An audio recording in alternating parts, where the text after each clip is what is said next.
How long do you anticipate, specifically for Franklin Township Public Schools, the students will be in this form of remote learning?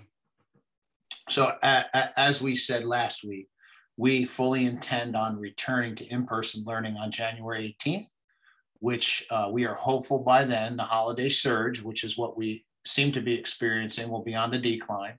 And we'll no longer have the concerns that forced us to remote, such as challenges with contact tracing due to the suddenness of the surge for us and the stress on our ability to staff our buildings. And what I mean by that is, remember the surge, and although we anticipated some of this, again, it's ever changing, and we couldn't have anticipated the kind of surge that we experienced here locally in our township.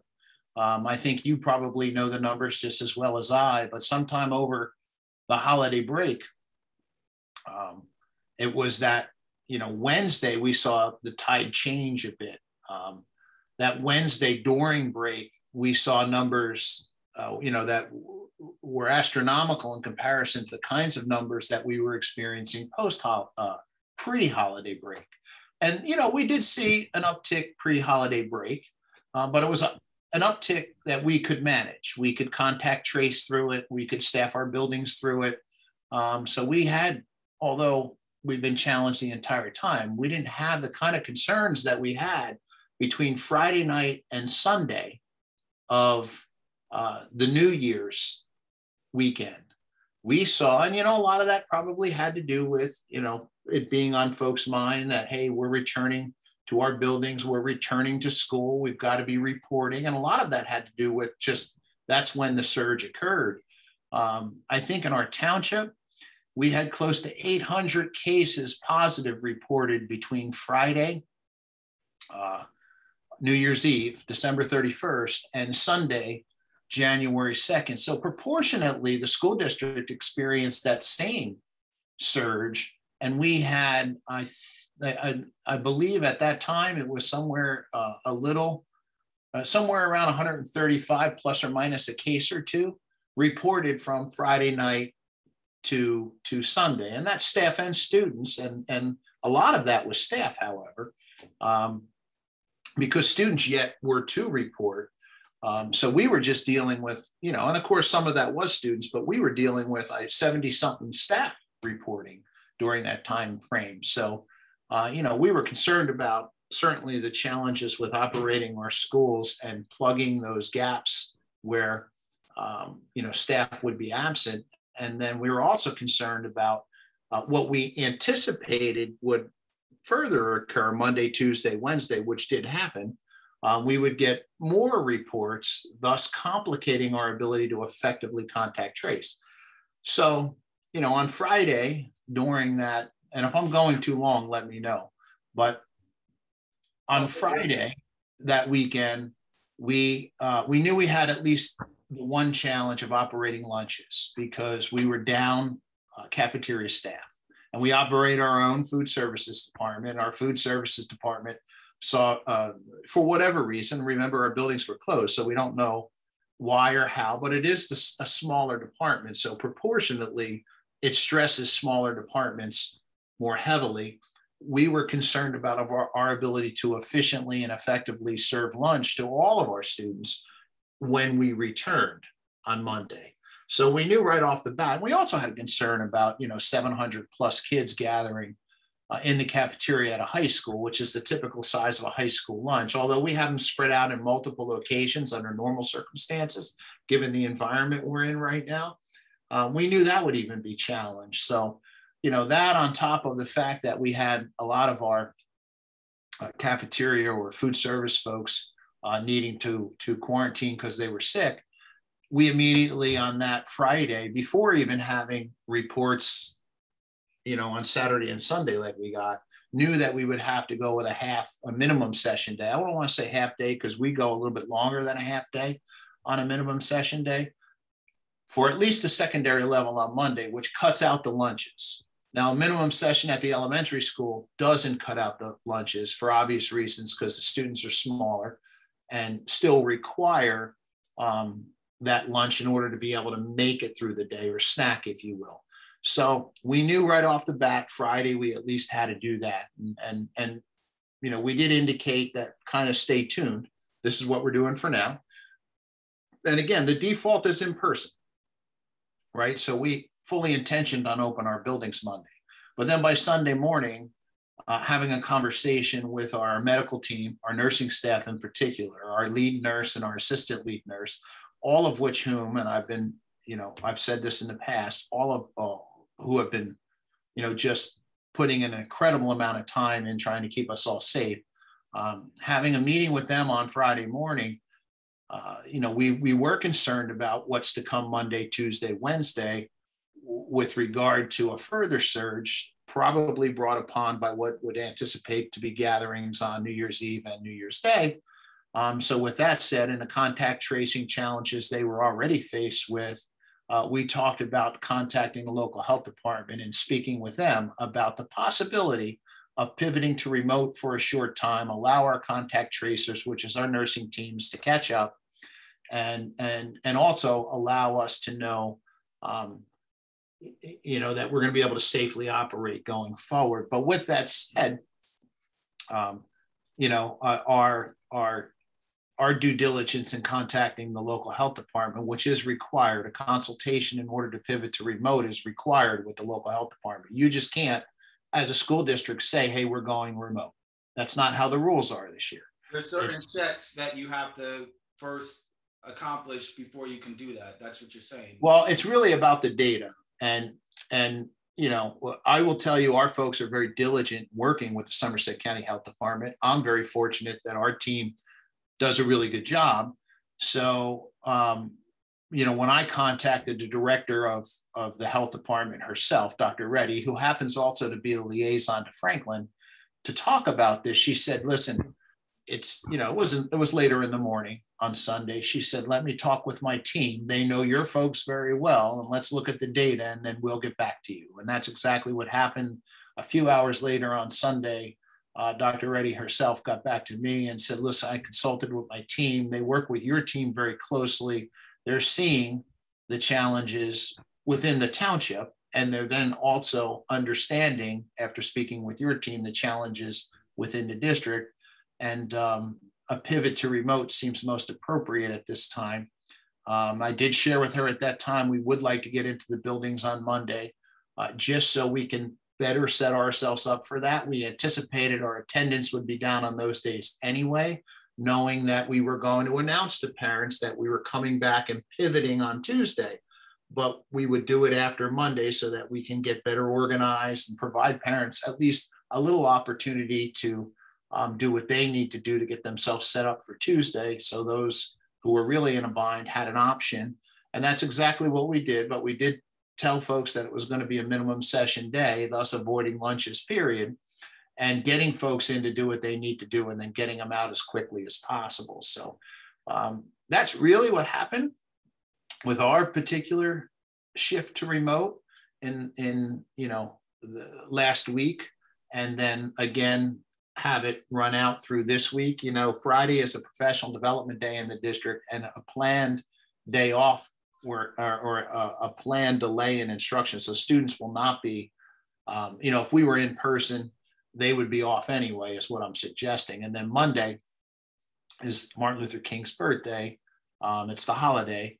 So it's a 4-day weekend for students. Teachers will be doing professional development as planned on Friday, and then everybody returning on the 18th. The idea behind that, and speaking with Dr. Reddy, would be that, next week we'd see that one more surge from the holidays, which we've experienced, although numbers were less last week than they were the week before, is still challenging. And they anticipate that as, we move further away from the holidays, that surge will decrease a bit. And so therefore making a return to in-person appropriate on January 18th. So that's where we ended it in our conversation last week, with the promise that we would revisit this, but it's looking like there's not going to be a concern about returning on Tuesday, a week from tomorrow. And that's what our plan is right now. So with that said, when will be the next time you will evaluate the data to make that determination? Will it Well, be we do that daily. daily? So yeah, So, that's happening daily. okay. And that's why I've got a pretty good feeling that we're going to be in a situation, but we will. And we've made the determination we're coming back on the 18th because that's the default. So what we would have to do is announce that we're not coming back. So as far as folks that might be hearing this, understand that we are coming back on the 18th, and you'll be hearing additional messages this week about a variety of things as we continue in remote learning. But if there's a need for us to extend beyond the 18th, we'll be making that call by midweek, but we don't anticipate having to do that. That's great. One other, a quick question. Would Franklin Township Public Schools ever pivot to virtual, like a hybrid virtual learning at any point in time? Or is full in-class instruction really the end game, or what is? Well, it's the default. You heard the governor say that last week as well. Even with the surge going on, you heard the New Jersey governor, Governor Murphy himself, say, look, in-person learning is the default, and that's the default in our schools. I guess, given the landscape we're in, anything is possible. Like we started, right? Nothing's predictable with this pandemic. However, I do need you to understand and need folks to understand the hybrid program was a New Jersey Department of Education solution to the long-term challenge of conducting in-person learning last year, and was allowable via the governor's executive order at the time last year. However, the option of a hybrid program really is not available this year, with the state's default that schools remain open to full in-person learning unless the data point to a need to go remote for a class. That could be just a class. It could be a grade level. It could be a school within a district, or it could be a district. In our case, given the high positivity rate in the township, right, is what, and the higher positivity rate that we were experiencing proportionately in the schools, it made sense because of contact tracing reasons to pivot to remote for a district. But we could be, cruising along and, God forbid, have a reason to close a class or a grade level at a particular school because the local health department is attributed a higher positivity rate to a particular class or a grade level or a school, and they could suggest or consult with you about potentially closing just that grade level, that class, or that school. We've not had to do that during the fall, but that remains an option. And again, an option that is considered after consultation with the local health department.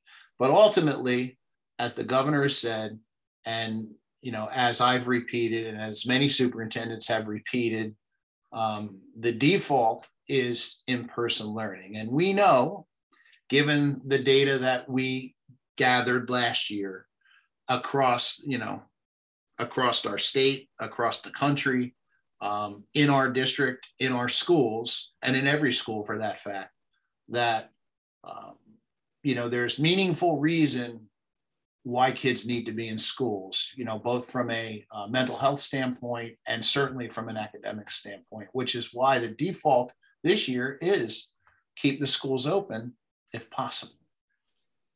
That's great to hear, because and thanks for the explanation of how within a district you could have some of the schools within that district go virtual. It's the way that the law is designed, but it's not like a blanket type of thing. And it was definitely ran on data points, as you said, in consultation with the health department. I got that right, correct? Yeah, it's a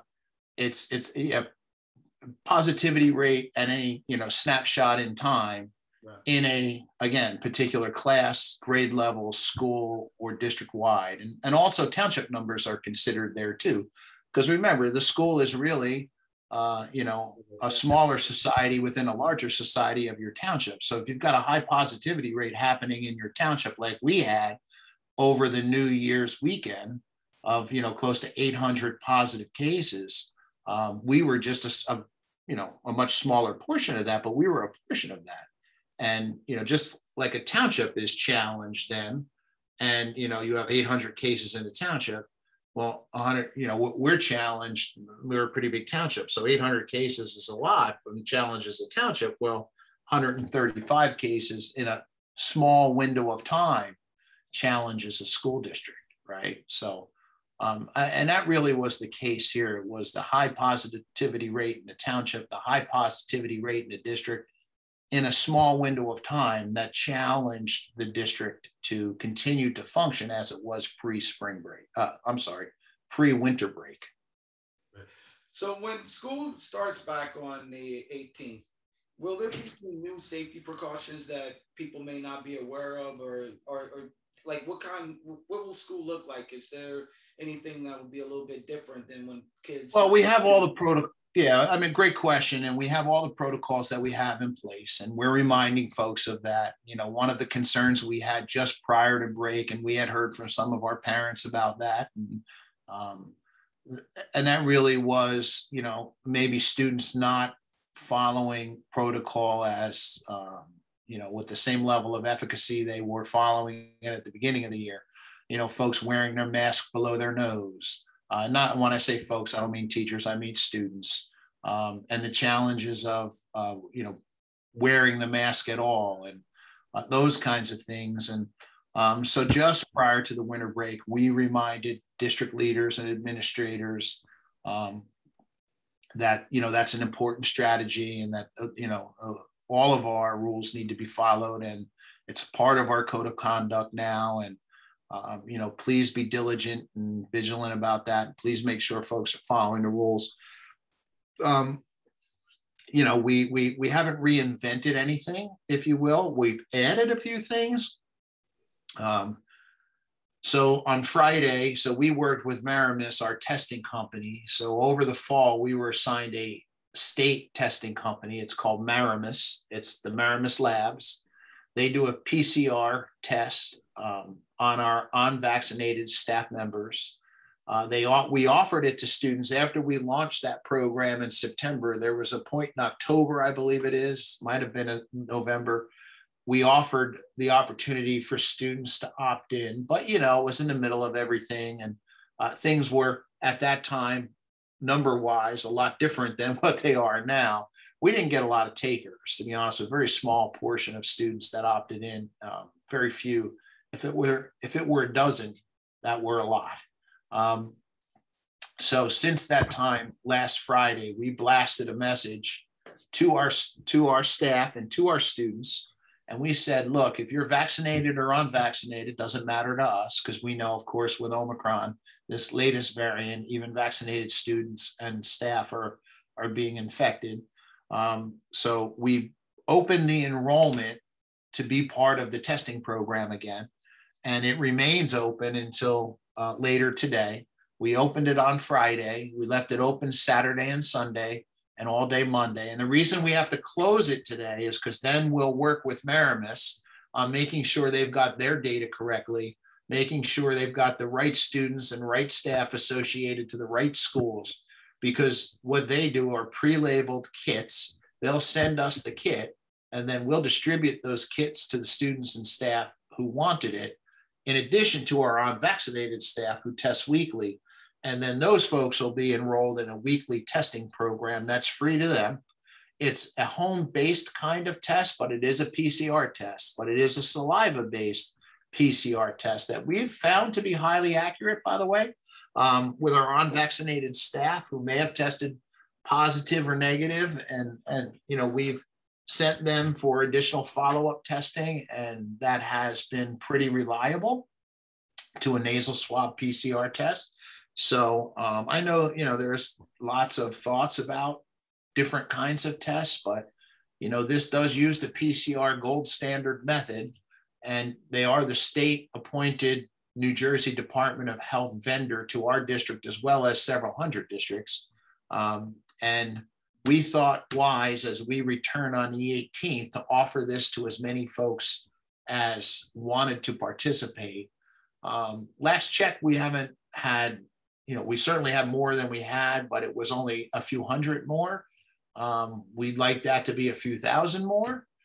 So what we'll do is we'll get Maramus organized. We'll get folks going on January 18th. And then somewhere down the road, maybe 4 or 5 or 6 weeks, once we get Maramus going with this group, we'll open it up again and we'll look to include more people who want to be included. I mean, some people may be laying back to hear what the experience of their neighbors are, their friends, their relatives with this program, and then might jump in on second cycle. So, and we plan on rolling that forward every 6 weeks and enrolling people as we move forward. Now, testing is voluntary, as you know. You asked me the question before, and I, anticipate you'd ask me again. Will testing be mandatory? To my understanding, it's not, and to my understanding, that's not in the plan moving forward by the NJDOE. So for now, everything is voluntary, but we would encourage as many people who want to participate. How many people so far have participated in the program? There's about a little more than 7,000, maybe 7,100 students throughout Franklin Township Public Schools. Yeah, we had not even, like I said, if we had a dozen folks early on but remember, that was early on. Yeah. So far, last check, we've had over the weekend, a few hundred sign up, which will probably drive our total of students at least up a little bit, maybe, to a couple hundred, but, that's a mere drop in the bucket when you're talking about, 7,000 plus students. So, but again, it may be that people are hesitant. They want to see how the program goes before they jump in. So, we thank those who want to participate, and hopefully their experience will be positive. This, again, is a State Department of Health vendor. It's not our vendor. We were reluctant to push heavily with them until we gained some experience with them ourselves. We don't want to put our families in a situation where, we're not comfortable with somebody. And, the state assigned these vendors at the very last minute right before school opened. And it took us some time during September and October to get Maramus up to speed and up and running with our district in time for that mid-October date when unvaccinated staff had to test weekly. So it was shortly after that we availed it, made it an opportunity for students. Not many participated. Again, I think we'll have a few hundred this time by the time it's all said and done, but a drop in the bucket in comparison to the amount of folks that we have enrolled in the district. So it is free. It's non-invasive. It really is an easy test. I think if you talk to our staff, and hopefully when students are involved, talk it up, they'll be able to, folks will learn that, it's non-invasive. You're not sticking a swab up your nose, if you will, or down your throat. It really is a really small test tube with a funnel that you fill the tube up with saliva, you cap it really tight, you drop it in a sealed envelope, you send it back in, you drop it in the main office, and we mail it out to the testing company. And it's been about a 24-hour turnaround time once they receive it. Of course, they've already made us aware that, that's going to change, because much like many of the labs, they're experiencing during the surge a lot more stress on their organization as well, especially as a testing company. So they anticipate that might double, even triple. So it might be, 48 to 72 hours before we get a result, which is a long period of time. But once the surge relaxes, they'll get back to the 24-hour time frame, we hope. And that has worked well for us. So. Now, what if Franklin Township Public Schools had a surge of people testing? Do you think they would be able to handle like a pretty significant one based on your experience with them so far? Because testing is going to be the key to, I think, keeping schools open. And I think absolutely. It's about what their lab can handle, and it's a big company, obviously. The Department of Health hired them, and they're representing several hundred districts and doing this in the state and other districts as well. So do I think they can handle it? Well, I would hope so. That's what they were hired to do.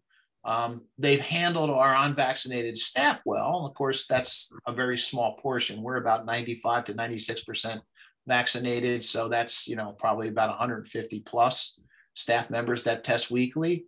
And they've had no problem with that. Could they handle thousands of tests? I couldn't see why not. They've assured us they could, even if every student signed up, they're assured us that they could handle it with no problem. The more the merrier. Well, what would you say to a parent if they asked you if it was safe to return to schools on the 18th? Because there may be some people that are a little apprehensive. What would you say to them? Oh, that's a good question. Well, listen, what would we say? I guess we have many mitigation strategies in place where, these are our kids too. And we want to do the best we can to protect our kids. We want to do the best we can to protect our staff, our families that might visit. We want to do the best we can to protect them. So we've got many mitigation strategies in place. We've got cleaning protocols. We've got isolation protocols, which, folks at times are not happy with having to isolate. Folks are not happy when we send a child home sometimes.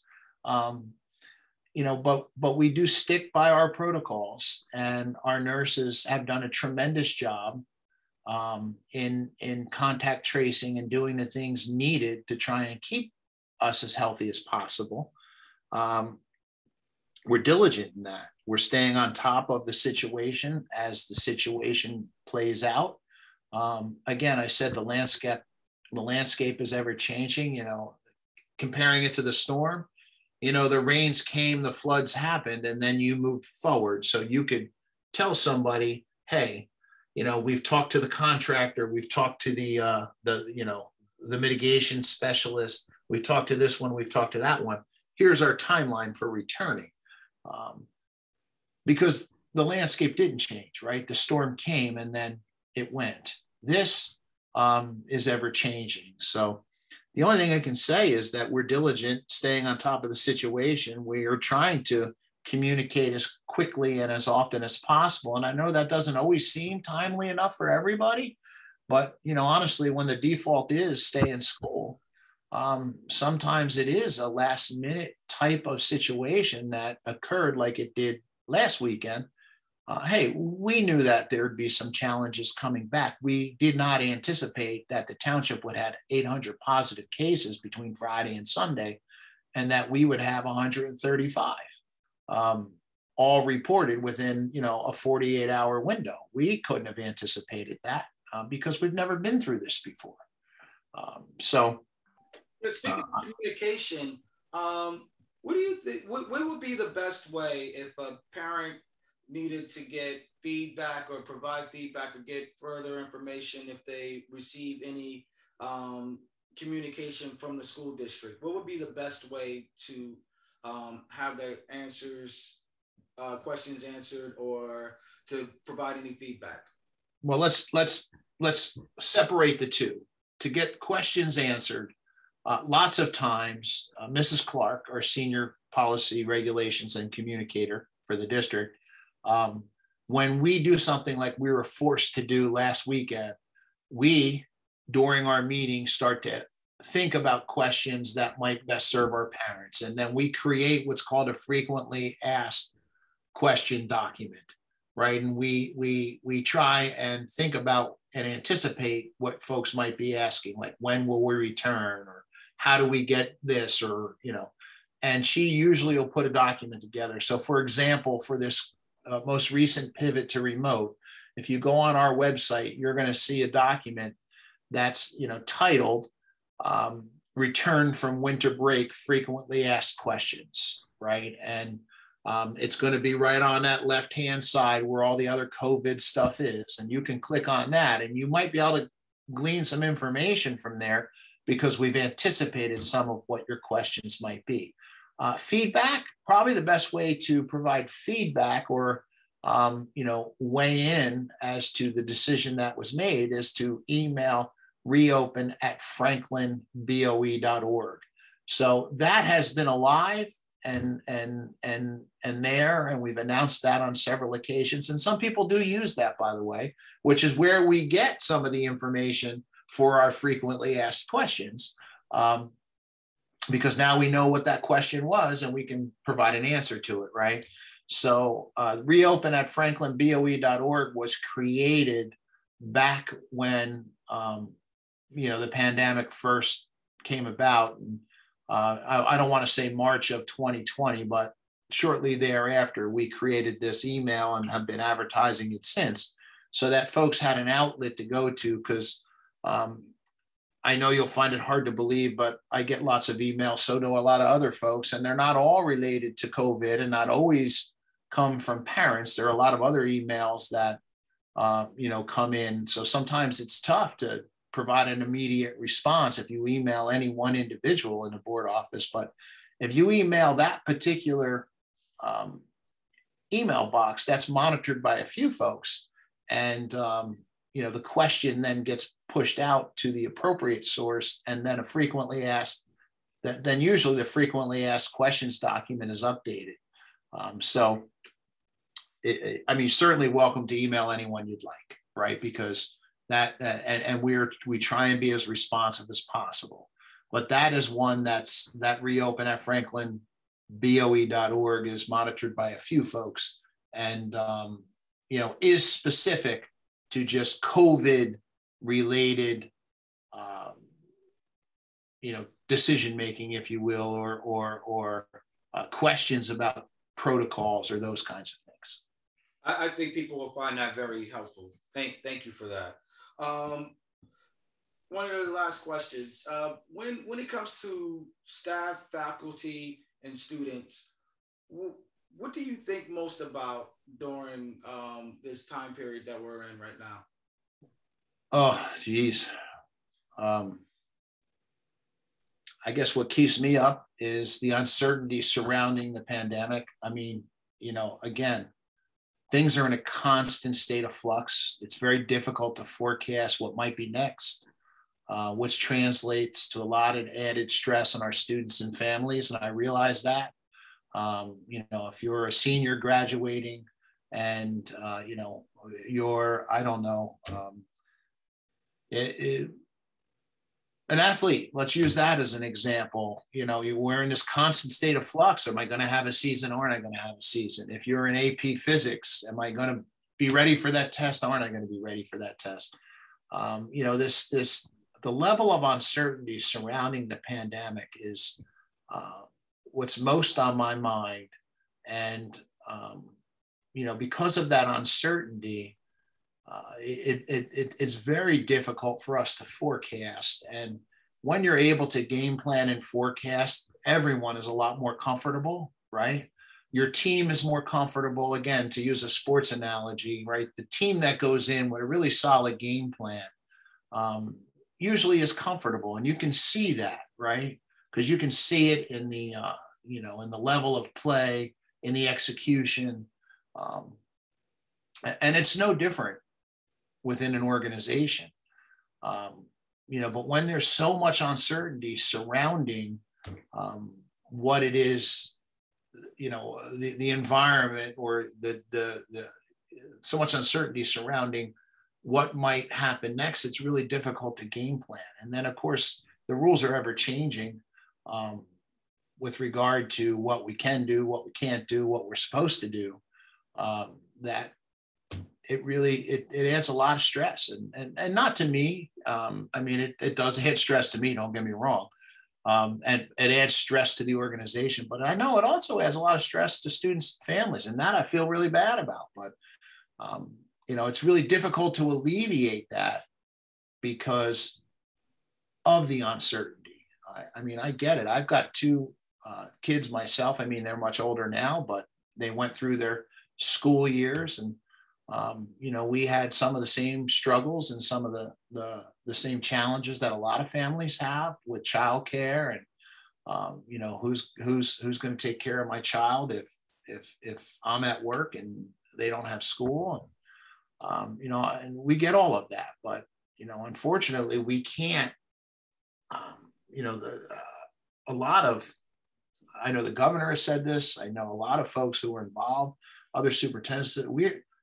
This pandemic is dictating to us. It's difficult for us to dictate to it because the data is what tells us what we're going to do next. So, that added stress and that uncertainty is really what I worry about. What's next is what I'm always thinking about. So, when I slow down for a minute, it's like, okay, we're good now, but what's going to happen next? And, typically, like I said, you can forecast that. This is really difficult to forecast, which, is what has us all worried. And then, of course, the ramifications of all of this also has me a little bit concerned, right? The ramifications of, what happens post-pandemic and, the challenges that students have faced over the last couple of years and, what does that mean for their opportunities going forward? The challenges within the educational field, we've seen a lot of leaders, a lot of administrators who have decided to leave. We've seen a lot of teachers who have decided to leave, and we've got folks not entering the field. And I'm sure you're aware of that. The colleges have talked about that, the lack of interest in becoming an educator right now. All of those things make me nervous too for the future of our profession and what we do and the importance of what we do. So, what do I worry about? I guess a lot. And why? Again, because it's the uncertainty. It's the unpredictability of this pandemic that really has us all worried, I think. What two things would you say to parents and students looking forward to the 18th? I heard looking forward to, and then you cut out. Say it again. I'm so sorry. What are two things that you would tell parents and students looking forward to the 18th? Oh, I would suggest they look forward to coming back, right? And getting back to in-person learning, interacting with their teachers, interacting with their friends in a safe way. It's not normal. We know that. It's far from normal, but it's as close to normal as we can be right now. So I would look forward to that. And I'm sure they are. Listen, we saw when our kids came back in September, how happy they were. And, that wasn't unique to Franklin. That was not unique to Somerset. No matter who I speak to, and I think our families, no matter who they speak to, kids were happy to be back in schools. Kids were happy to be back together. Kids have that need to interact and do the kinds of things that we all did when we were in school. What would I say to them? We're happy that we're able to come back. We are, but in order to maintain some level of on what we're doing. If you don't feel well, you have to stay home, right? If you're a teacher and you don't feel well, you have to stay home. If you're a student and you don't feel well, you have to stay home. If you're an administrator, a paraprofessional, a bus driver, whomever, if you don't feel well, you have to stay home and you have to contact our nurses. We're likely going to bring our screening tool back. Now, we had that last year. We hadn't instituted it at the beginning of this year. Of course, the environment was very different in the beginning, but we're looking to bring our screening tool back, which will remind folks that they need to check for symptoms every morning. We'll remind staff members to check for symptoms every morning. It'll remind students and parents of students that they need to check for symptoms every morning. That will help our nurses. That will, cut down on just regular visits to the nurse's office so that they can focus on, doing the work that they need to do pandemic related. That's what I would tell folks is that, we look forward to having you back. We're excited to get back to in-person learning. We're not thrilled with the delay right now, but it's a delay that was needed. And when we get back on next Tuesday, I think we all need to be of the mindset that we've got to work with each other to make sure that we don't have another one of these delays. Absolutely. Thank you so much, Dr. Ravally, for your time today. Anytime.